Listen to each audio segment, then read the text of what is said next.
예, 귀한 찬양 감사합니다. 그 청년 사역만 지금까지 계속하는 제 지인 목사님이 계십니다. 우리 생각에는 요즘 젊은 세대가 굉장히 현실적이라고 생각을 하잖아요. 예, 맞는데 의외로 현실적이진 않다는 거예요. 그러면서 이제 얘기하시는 것이 여자 청년이 한 명 있는데 뭐 결혼이라는 게 필수는 아니에요.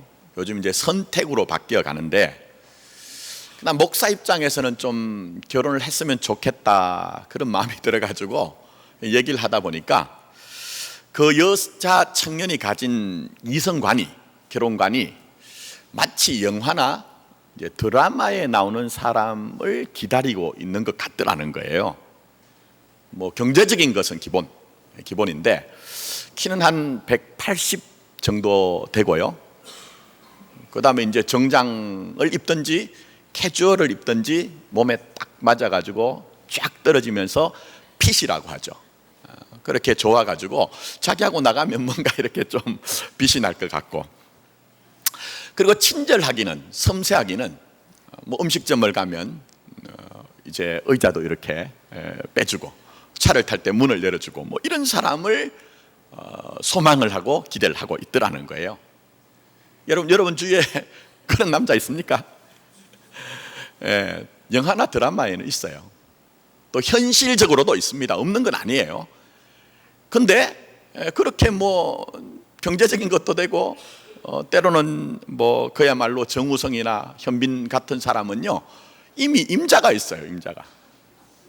임자가 없어도 그 사람은 나한테 관심이 없어. 그게 문제인 거예요.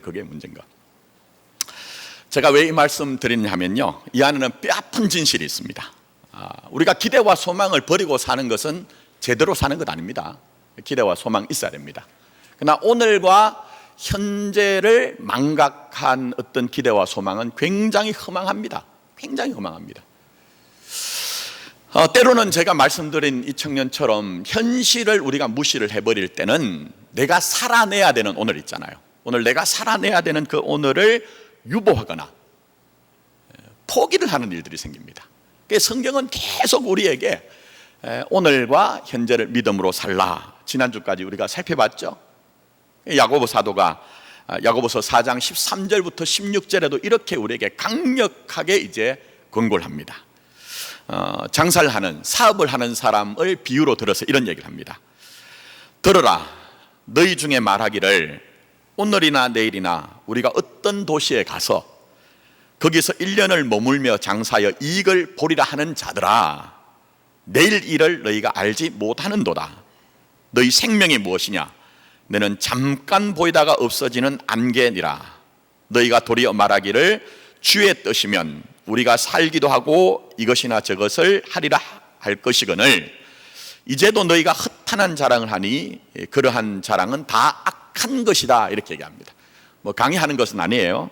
여기서 이제 꾸짖고 있는 것은 내일이 당연히 내게 보장이 되어 있다. 나는 당연히 내일이, 미래가 있어야 된다고 하는 그 생각, 그게 헛된 것이라는 거예요. 오히려 우리에게는 어떤 면에서는요, 내일이 내게 없을 수도 있다는 그 엄연한 현실을 직면하면서 오늘과 현재를 믿음으로 살아야 된다, 이렇게 이제 촉구를 하는 것이 이제 이 야고보 사도가 말씀하는 것입니다. 근데 문제는 뭐냐면요, 오늘을 살아내는 것이 결코 녹록지 않다는 거예요. 쉽지 않고 어렵다는 거예요. 여러분, 현실적으로 내가 당면한 여러 가지 문제들, 그게 여러분 정말 쉽게 다가오던가요? 어떤 분이 그럽니다. 주일날 와가지고 정말 한 주 동안 지치고 상한 심령을 가지고 예배를 드리고 믿음을 가지고 말씀을 듣고 기도를 하면요, 뭔가 자기의 그 마음의 밑바닥에서 울컥하고 올라오는 게 있대요. 그러면서 뭐 감동도 있고 결단도 있고 내가 이제 좀 한번 살아봐야지 하는데, 당장 월요일날 가면요, 그 쌓여있는 직장의 그 과업들, 과제들, 그게 하루만 지나가도 너무너무 힘겹다는 거예요. 그게 현실이라는 것입니다. 그리고 거기에다가 요즘 뭐 우리나라 형편이 안 좋잖아요. 뭐 일을 하면 보람이 있어야 되는데, 결과가 있어야 되는데, 열심히 일을 하는데 결과를 기대할 수 없으니까 그것 때문에 압박도 되고 그것 때문에 너무너무 힘든다는 거예요. 일을 해도 좀 신나서 하고 싶은데 그럴 수 없는 형편이 있다는 거예요. 거기다가 집에 오면은 집안에 가득히 날라온 그 카드 청구서들, 대출 영수증들, 뭐 고지서들 이런 거 보면 머리가 지끈지끈하다는 거예요. 근데 그런 현실들이 있는데요, 사람이 사실은 그런 현실들을 우리가 어쩔 수 없는 부분이 있다고 하면 인간관계가 편해야 됩니다. 어떤 면에서는요, 인간관계가요, 내 가정이든지 내가 몸담고 있던 직장이든지 아니면 교회든지 그 안에 인간관계가 편해야 되거든요. 근데 현실적으로는 인간관계가 불편한 사람도 있고 마음이 어려운 사람도 있고 심지어는 자기에게 의도적으로 아주 악하게 하는, 지독하게 하는 그런 관계도 있더라는 거예요. 그러니 참 이 현실이 참 어렵습니다, 이렇게 얘기를 합니다. 그러니 사람들이 어떨까요? 그렇게 하지 못하지만 현실을 눈 감고 싶은 거예요. 내 삶의 현실을 탈출하고 싶은 마음이 있는 거예요. 그래서 이 땅에 있는 사람들을 딱 두 부류로 나눠볼 수가 있습니다. 그게 뭔지 아십니까? 대다수의 사람들은 말씀드린 것처럼 현실 눈 감고 좀 내 현실 속에서 탈출하고 싶다고 하지만 탈출 못하는 사람. 근데 그 가운데 어떤 사람들은 정말 소수의 사람들은 그것을 이뤄낸 사람, 이렇게 이제 나눠볼 수가 있습니다. 여기 이제 기혼이신 여성 성도님들, 내 남편이 혹시 TV 드라마 중에 저도 좀 봅니다. 여러분 혹시 남편들이 말입니다, 나는 자연인이다 하는 드라마 남편이 부군이 보세요? 근데 왜 그 남편들이, 그 이상하잖아요. 거기 나온 사람들의 똑같은 패턴입니다. 먹는 것은 전부 이상하고 사는 데는 전부 얼기설기 해가지고 좀 우리가 이해 안 되는 그런 삶을 사는데 왜 우리 남편은 저 드라마를 저렇게 집중해서 보느냐는 거예요. 왜 그럴까요, 여러분? 좀 쉽게 말씀드리면 나하고 살기 싫은 거예요, 여러분. 지금 내가 몸으로 살아가는 우리 가정 속에서 이것 좀 어떻게, 나도 저 사람들 보니까 먹는 것도 박하고 사는 것도 형편없지만 전부 이구동성 뭐라고 하죠? 나는 행복합니다 하잖아요. 나는 행복합니다. 이게 부러운 거예요. 그래서 대리만족으로 그거를 탐만 나면 보는 거예요. 그러면 저희 아내도 드라마를 좋아합니다만 여성분들이 드라마를 집중하는 이유가 뭘까요? 남자분들 한번 잘 생각해 보세요. 뭘까요, 여러분? 남자분들, 내 옆에 있는 남자가 마음에 드는 구석이 하나도 없다는 거예요. 그래, 드라마에든지 뭐 영화에 나오는 그 사람, 그러면서 뭔가 이렇게 자기 나름대로 거기서 이제 대리 만족을 얻는 그런 현실들. 제가 농사만 말씀드렸지만요, 제가 이 말씀 드리는 이유는 다른 것이 아닙니다. 우리 현실이, 우리의 오늘이 참 우리가 쉽지 않다는 거예요. 결코 쉽지 않다는 거예요. 자, 그러면 우리가 분명한 것은 믿음은 오늘과 현재를 살아내야 되는데 어떻게 해야 되느냐 하는 거, 어떻게 해야 되느냐, 오늘 결론 말씀드립니다. 하나님은 해석을 바꾸라고 얘기하세요. 내가 내 삶의 오늘과 현재 당면하고 있는 그 모든 일들에 대해서 내가 바라보는 관점을 바꿔내라. 내 입장만 고려하지 말고 누구의 입장요? 하나님의 입장으로 나의 오늘과 나의 현재를 이해하고 해석하고 그것을 적용해 보라고 말씀하고 계세요. 자, 오늘 본문 말씀 한번 보십시오. 2절에 장소가 하나 등장합니다. 뭐죠? 광야입니다. 광야. 근데 이 광야는 제가 일전에 이미 광야의 경로를 설명드렸어요. 편한 길이 없는 게 아닙니다. 출애굽을 해가지고 아주 편한 해변길이 있습니다. 그 길은 넓은 대로예요. 평탄한 길이에요. 그리고 아무리 천천히 가도 한 2주만이면 갈 수 있는 길인데 굳이 하나님이 그 길을 가는 것을 막고 이들을 지금 광야길로 인도를 하거든요. 그 광야길은 그야말로 불편합니다. 결핍의 장소입니다. 내가 원하는 어떤 것도 충분하게 우리가 얻을 수 없는 것이에요. 먹을 것도 부족하죠. 마실 것도 부족하죠. 입을 것도 부족하고 하고 또 가는 길도 얼마나 험한지 모릅니다. 근데 여기서 이스라엘 백성들의 고민이 등장하는 거예요. 무슨 고민입니까? 하나님 사랑하신다면서요. 하나님 우리를 사랑하신다면서요. 하나님 우리를 택하셨다고 하시는데 왜 굳이 이 광야길로 우리를 내모시느냐는 거예요. 그런데 우리가 잘 생각해 보면 이 이스라엘 백성들의 광야길은 그들에게만 있는 길이 아닙니다. 그래서 성경은 우리에게 진리가 되고 진실이 되고 우리의 삶의 현실을 반영하고 있는 거예요. 여러분, 우리의 삶의 현실 속에서 가정이든지 직장이든지 여러분들이 하시는 일들 속에 어떤 문제가 등장하면요, 야, 이렇게 하면 해결이 빨리 되겠구나 하는 일들 있잖아요. 방법들이 여러분 나름대로 생각이 되는 것이 있잖아요. 그리고 이건 뭐 멀리 그렇게 길게 잡을 것이 아니고 이렇게만 하면 좀 빨리 좀 이게 문제가 해결될 것이라고 생각되는데, 근데 여러분 현실적으로 그게 그대로 다 이루어지던가요? 그대로 다 이루어지는가요?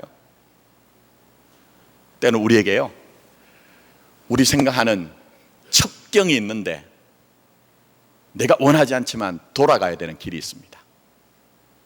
이 정도가 되면 해결이 되고 끝나야 되는데 아직도 해결되지 않은 우리의 인생의 문제들이 우리에게 남아있다는 거예요. 그러니 우리에게도 광야가 있다는 거예요. 우리에게도 광야가 있다는 거예요. 그럼 어떻게 해야 됩니까? 이스라엘 백성들이 광야길을 만났을 때처럼 우리가 우리 인생의 광야를 만났을 때 어떻게 해야 되느냐는 거예요. 그게 바로 해석과 이해를 달리하라는 것입니다. 해석과 이해를 달리하라. 그저 현상적인 것만 생각하고 정물적으로 판단하지 말고 그 일들을 통해서 하나님의 그 의도가 무엇인지, 하나님의 계획이 무엇인지를 묵상하면서 그 묵상한 것을 가지고 나의 현실에 적용하고 그 현실을 살아내는 것이 우리에게 필요하다는 거예요, 여러분. 그래서 여러분 혹시 성지순례 가보신 분은 아시겠지만 광야길은요, 가보시면 정말 황량합니다. 황량해요. 그러니 거기서는요, 불평하는 것이 자연스러운 거예요. 원망하는 것이 아주 뭐 이상한 일이 아닙니다. 그런데 그 광야를 하나님께서는 전혀 다르게 이스라엘 백성들에게 이해를 시키십니다. 광야가 결핍의 장소요, 외로움과 고독과 자기 실력의 흠함을 느끼는 장소인데 하나님은 전혀 다르게 이스라엘 백성들에게 이해를 시킵니다. 그게 뭡니까? 3절 말씀입니다. 그게 뭐라고 했습니까? 그 광야는 말씀만으로 산다는 것을 알도록 하는 그곳이라는 거예요. 그냥 단순히 결핍이 있고 그게 부족함이 있고 그게 어려움과 험한 길을 통해서 우리가 불평과 원망만 하는 것이 아니라 오히려 그러한 그곳에서 나는 하나님의 말씀으로 사는 존재이구나 하는 것을 알도록 하는 장소가 광야라고 말씀하고 있는 거예요.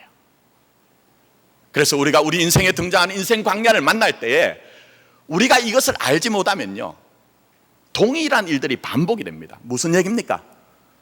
광야 1세대들이 이것을 알지 못했을 때에 그들은 전부 광야에서 엎드려졌습니다.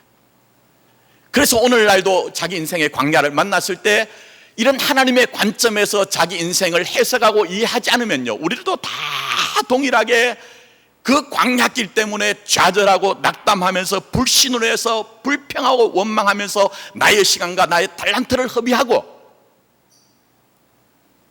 마지막에는 우리 또한 허무하게 인생을 끝낼 수밖에 없는 것입니다.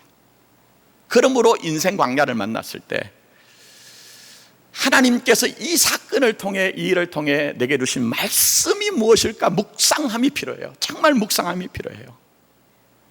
그리고 이 일들을 통해서 하나님이 내 안에 이루어가고 계신 것이 무엇인가 하는 것들을 정말 깊이 성찰해보는 것이 우리에게 필요하다는 것입니다. 왜 그렇습니까? 우리에게 일어나는 일들은요, 그냥 일어나는 일이 아무것도 없기 때문입니다. 참새 2마리가 한 아사리에 팔리는 것도 하나님이 허락하셔야 된다고 하면 우리 인생에 등장하는 광야도 전부 하나님의 의도와 목적과 계획이 거기에 있다는 거예요, 여러분. 그래서 오늘 본문 말씀 보시면 이 광야라는 말이 굉장히 소중한 의미가 있습니다. 이 광야라는 말은 원래 히브리어로는 미드바르라는 말입니다. 근데 이 말은 합성어입니다. 합성어.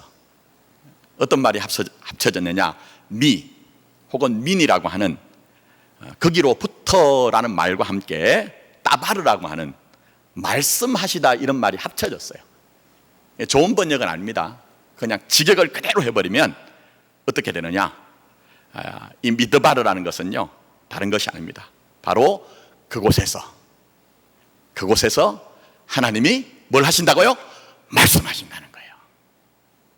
그곳에서 하나님이 말씀하신다는 거예요. 내가 때로는 인생의 광야를 만날 때 참 불편합니다. 아픕니다. 방황이 있습니다. 때로는 인생의 허무함을 느낍니다. 그런데 그곳에서 하나님이 나를 살리는 그 하나님의 말씀을 내게 주신다는 거예요. 그게 바로 우리 인생의 광야의 의미라고 말씀하고 있는 것입니다. 여러분, 우리의 지난 날도 인생의 뒤안길도 한번 잘 돌아보십시오. 시편 1편에 나오는 것처럼요, 성도의 인생은 주야로 하나님의 말씀을 묵상하며 살아야 됩니다. 가까이 하며 살아야 됩니다. 근데 정말 여러분, 우리가 막 내 마음 먹은 대로 모든 것들이 척척 막 손발이 맞아 들어간 것처럼 맞아 들어가고,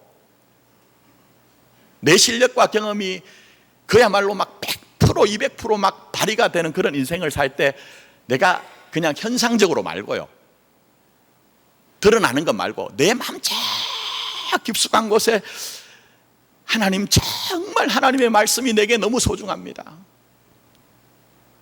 내가 이렇게 지금 살고 있지만 내 실력과 내 재능과 내 경험이 아니라 하나님의 말씀의 능력으로 내가 지금 이렇게 살고 있습니다라고 그 직접적으로 하나님의 말씀이 내게 와닿더냐 하는 거예요. 모르겠습니다. 제 경우에는 제게 연약함이 있어서 그런지 모르지만 잘 되고 잘 나갈 때는요, 정말 제 폐부에 하나님의 말씀이 깊이 다가오지 않더라고요. 그러나 인생의 광야를 만날 때에 내가 그 인생의 광야 가운데 내가 노력하지 않은 거 아닙니다. 열심히 뭔가를 했습니다. 근데 내 실력과 내 재능이 무력함을 깨닫습니다. 그 허무함 속에서 누가 나에게 강박한 것이 아니라 그 인생의 광야 때문에 나는 두 손과 두 발을 다 들고 천부여 의지없어서, 천부여 의지없어서 내가 그렇게 자원하여 의지적으로 믿음을 가지고 하나님 앞에 나와서 하나님과 하나님의 말씀을 바라보고 의지하는 인생을 살게 되더라는 거예요. 그게 우리의 인생의 모습 속에서도 나타나잖아요, 여러분. 그래서 여러분, 오늘도 여전히 하나님은 쉐마 이스라엘, 쉐마 이스라엘, 이스라엘아 들으라고 말씀하세요. 이스라엘아 들으라. 왜요?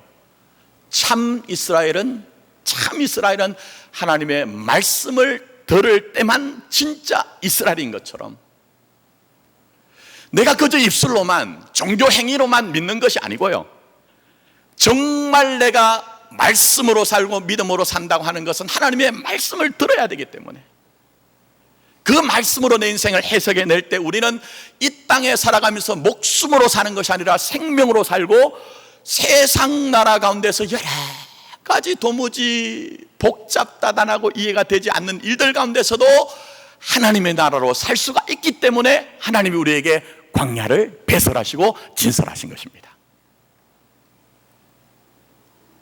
물론 쉬운 것 아닙니다. 물론 편한 것 아닙니다. 그러나 하나님은 하나님의 말씀을 듣고 하나님의 말씀으로 사는 인생 되도록 하기 위해서 가장 하나님의 음성이 잘 들리는 곳으로 성도를 때로는 인도를 하신다는 거예요. 그렇게 교회를 인도를 하신다는 거예요, 여러분. 그래서 성경을 조금만 살펴보시면요, 창세기부터 요한계시록에 나온 믿음의 사람들에게는 광야가 제외된 적이 한 번도 없습니다, 여러분. 광야가 제외된 적이 한 번도 없습니다. 예를 들면 여러분 보십시오. 모세를 한번 보십시오. 모세가 결정적으로 진짜 하나님 만난 곳 어디입니까? 광야입니다, 광야. 애굽의 왕궁이 아니었어요. 애굽의 왕궁에서 진짜 하나님을 만난 것이 아니라 그 40년의 진한한 그 고단한 광야에서 내가 내 입술이 어두워졌다고 말을 하지 못하는 자라고 하는 그 순간에 불꽃 가운데, 떨기나무 불꽃 가운데 임하신 그 하나님이 모세야, 모세야,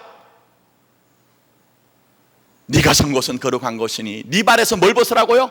신을 벗으라는 거예요. 신을 벗으라 그렇게 말씀하세요. 그때에 내게 말씀하시는 그 하나님을 광야에서 만난 거예요, 여러분. 더 나가서 다윗을 한번 생각해 보십시오. 사무엘이 사울을 대신하여 왕을 간택하려고 왔는데 아버지는요, 다윗을 생각하지 않았습니다. 그래서 그 순간 다윗은 광야에서 뭘 하고 있었어요? 양을 치고 있었습니다. 그것은 아버지도 가족도 별 기대가 없었다는 얘기예요. 그러나 분명한 것은 제가 생각할 때 광야에서요, 다윗은 하나님의 말씀을 묵상했어요. 광야에서 하나님의 말씀을 묵상했어요. 그 일들, 감당하는 일들 하나하나를 묵상하면서 이 일들을 통해서 하나님이 내게 어떤 믿음을 이루어 가시는가 하는 것들을 정말 깊이 생각했던 것 같아요. 그래서 여러분 아신 것처럼 골리앗 앞에 나갈 때에 사무엘상 17장 34절과 34절을 보면 사울왕이 그에게 투구도 씌워주고 자기의 갑옷도 입혀주려고 하잖아요. 그런데 그때 아주 중요한 얘기를 합니다. 정말 소중한 얘기를 합니다. 자, 이렇게 얘기합니다. 한번 들어보십시오. 주의 종이 아버지의 양을 지킬 때 사자나 곰이 와서 양떼에서 새끼를 물어가면 내가 따라가서 그것을 치고 그 입에서 새끼를 건져내었고, 그것이 일어나 나를 해하고자 하면 내가 그 수염을 잡고 그것을 쳐 죽였나이다. 주의 종이 사자와 곰도 쳤은즉 살아계신 하나님의 군대를 모욕하는 이 할례 받지 않은 블레셋 사람이니까 그가 그 짐승의 하나와 같이 되리라고 얘기합니다. 광야에서 양을 치면서 자기가 경험한 모든 사건들 속에서 살아계시는 하나님을 경험했어요. 하나님이 말씀을 통해서 그에게 어떤 힘과 능력을 공급해 주신 것들을 전부 다 체험을 했어요. 그러니 지금 이 순간에 그가 얘기하는 게 뭡니까? 내가 과거에 하나님을 그 광야에서 만났기 때문에 이 골리앗 앞에 서 있을 때도 하나님은 살아계시고 역사하시고 내게 힘과 능력을 주시기 때문에 내가 투구와 갑옷을 입지 아니하고 익숙하던 물맷돌을 가지고 나가겠다고 그렇게 얘기를 하는 거예요. 이게 광야에서 하나님과 말씀을 만난 자의 담대함입니다. 이게 바로 믿음인 거예요, 여러분. 그리고 난 후에도 여러분 아신 것처럼 다윗이 얼마나 고단한 인생을 삽니까? 구국의 영웅으로 역사 무더에 등장했는데 오히려 그것 때문에 쫓기잖아요. 도피자가 되잖아요. 그래서 굴에다가 들어가서 숨고 바위 틈에 피해야 됩니다. 근데 그곳에서도 하나님을 만나요. 얼마나 소중한지요. 그곳에서도 하나님을 만납니다. 그래서 여러분 잘 아시는 시편 18편 말씀 보시면 그가 그 광야에서 만났던 하나님을 이렇게 노래합니다. 나의 힘이신 여호와여, 내가 주를 사랑하나이다. 여호와는 나의 반석이시오, 나의 요새이시오, 나를 건지시는 이시오, 나의 하나님이시오, 내가 그 안에 피할 나의 바위이시오, 나의 방패이시오, 나의 구원의 뿌리시오, 나의 산성이시로다. 광야에서 전부 그런 하나님을 만났다는 거예요. 내가 찬송을 받으실 여호와께 아뢰리니 내 원수들에게서 구원을 얻으리로다. 찬송을 하면서 나를 구원하실 하나님을 온전히 믿고 있는 거예요. 그래서 결국은 그가 이렇게 얘기합니다. 내가 주를 의뢰하고 적군을 향해 달리며 내 하나님을 의지하고 내 하나님을 의지하고 담을 뛰어넘나이다 얘기합니다. 무슨 얘기입니까? 인생에 담이 없다는 것 아닙니다. 장애물이 없다는 것 아닙니다. 그러나 살아계신 하나님을 광야에서 만났더니 그 광야에서 만난 하나님이 내게 말씀을 주시고 나는 그 말씀의 힘과 능력으로 말미암아 내 인생의 담을 피하는 것이 아니라 그것을 직면하면서 그 말씀의 능력으로 담을 뛰어넘는 최종적인 승리가 내게 있다는 것을 믿고 있는 거예요, 여러분. 사랑하는 성도 여러분, 자기를 향한 인생의 해석과 이해가 달라진 사람에게 주시는 놀라운 하나님의 축복입니다. 놀라운 하나님의 은혜예요. 이제 말씀했습니다. 제가 뭐 몇 차례 말씀을 드려서 아시겠지만 저는 군에서 군종 전도사를 했습니다. 전에 제가 모시던 목사님이 와서 부흥회도 했지만요. 근데 제가 사역을 하던 그 군의 부대에 있던 교회는 정말 열악했습니다. 일단 간부가 아무도 없어요. 간부도. 그리고 가족들도 아무도 없고요. 또 심지어는 제 앞에서 사역을 했던 군종 전도사들이 조금 군에서 생활을 좀 못해가지고요, 이미지가 안 좋았어요. 병들도 몇 명 없고. 제가 가가지고 처음에 열심히 전도를 했습니다. 전도를 했는데 의외로 많은 병사들이요, 교회를 다녀봤다는 거예요. 교회를. 물론 거기서는 뭐 소시적에 어릴 때 뭐 성경학교를 하고 크리스마스 때 다녀본 사람도 있는데 군에 와서 교회를 다녀봤다는 거예요. 언제? 신병 교육대에서. 요즘은 모르겠습니다. 요즘은. 과거에는 무조건 종교활동을 해야 됩니다. 모든 병사들이. 그래서 일요일이 되고 주일이 되면 이제 종교를 하나 택해서 가야 되는데, 그때에 어떤 병사들 중에서는요, 자기가 교회에 갔던 예배를 드렸던 이유가 뭐냐 물어보니까 다른 게 아니고요, 교회 가면 예배를 드리면 뭘 줘요? 그 안에, 군대 안에 있으면 로망이 있잖아요. 진짜 로망. 말하지 않아도 초코파이. 예배 드리면 나올 때 초코파이 하고 달콤한 요구르트 그거 주는데, 그것 때문에 자기가 교회를 가고 그것 때문에 그 군대에서 세례까지 받았다는 거예요. 제가 왜 이 말씀드린지 아십니까? 초코파이가 목적이면요, 진짜 신앙인 될 수 없습니다.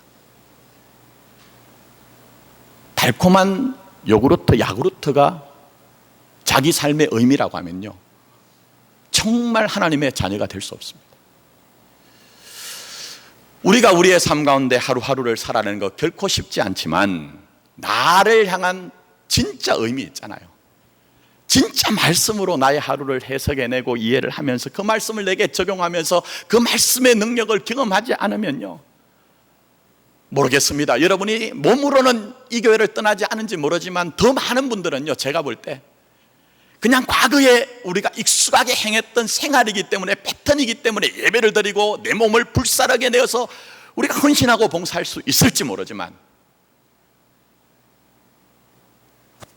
목숨으로 사는 것이 아니고 생명으로 사는 것, 이 세상 나라 가운데서 하나님의 나라로 사는 것은 결코 쉽지 않을 것입니다.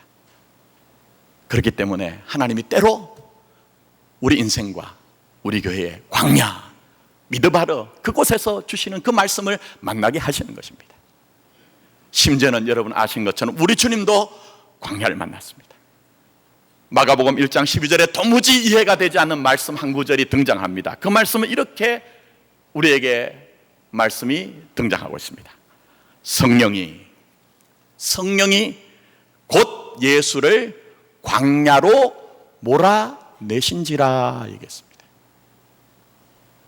하나님의 아들이신 그분을 하나님께서 지금 세례 요한에게 그 세례를 받으신 후에 하늘문이 활짝 열리면서 이는 내 사랑하는 아들이라 내가 기뻐하노라고 말씀했어요.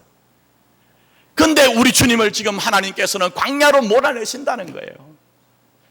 아니, 사랑하고 기뻐하신다면 융숭한 대접을 하고 편한 길로 가게 하셔야 하는데 우리 주님을 왜 광야로 몰아내시느냐는 거예요. 결국 이 사건을 통해 아버지의 사랑이란 결국 광야를 통해서라도 우리에게 말씀이 함께하고 말씀을 붙들게 하여 말씀으로 사는 인생을 만들어내는 것이 진짜 아버지 하나님의 사랑이라는 것을 말씀하고 계시는 거예요. 여러분, 혹시 예배를 드리는 가운데 내 인생의 광야, 미드바르, 그 인생 광야가 있다고 생각하시는 분 계십니까? 이스라엘 백성들이 그들의 환경이 척박했던 것처럼 정말 내 삶의 환경이 왜 이렇게 척박한지 모르겠습니다라고 하시는 분 계십니까? 그 인생 광야에서 때때로 내 능력과 실력이 얼마나 작은 것인가 하는 것들을 알고 무력감과 외로움을 호소하시는 분이 계십니까? 더 힘든 것은요, 하나님이 그렇게 그렇게 나를 사랑하신다면서요. 하나님이 그렇게 나를 사랑하여 나를 택하셨다고 하는데 왜 나만 이런 인생 광야를 만나야 하는 것입니까 하는 의문과 이것이 언제 끝날 것입니까 하는 그런 마음도 여러분에게 있는 분이 계시냐는 것입니다. 그 인생 광야 미드바르를 새롭게 바라보기를 원합니다. 해석이 달라지고 이해가 달라져서 그곳에서 하나님은 나를 만나시고 그곳에서 하나님은 나를 살리는 말씀을 주신다는 것을 이해하기 시작할 때에 우리 또한 우리의 인생에 담이 만날 때마다 주님 주시는 말씀의 능력으로 내가 그 담을 향해 달려가고 그 담을 뛰어넘나이다라고 담대한 믿음을 선포하고 주님 주시는 놀라운 은혜를 경험할 수가 있을 것입니다. 이런 교회, 이런 성도가 될 수 있기를 예수님의 이름으로 축원합니다. 기도드리겠습니다.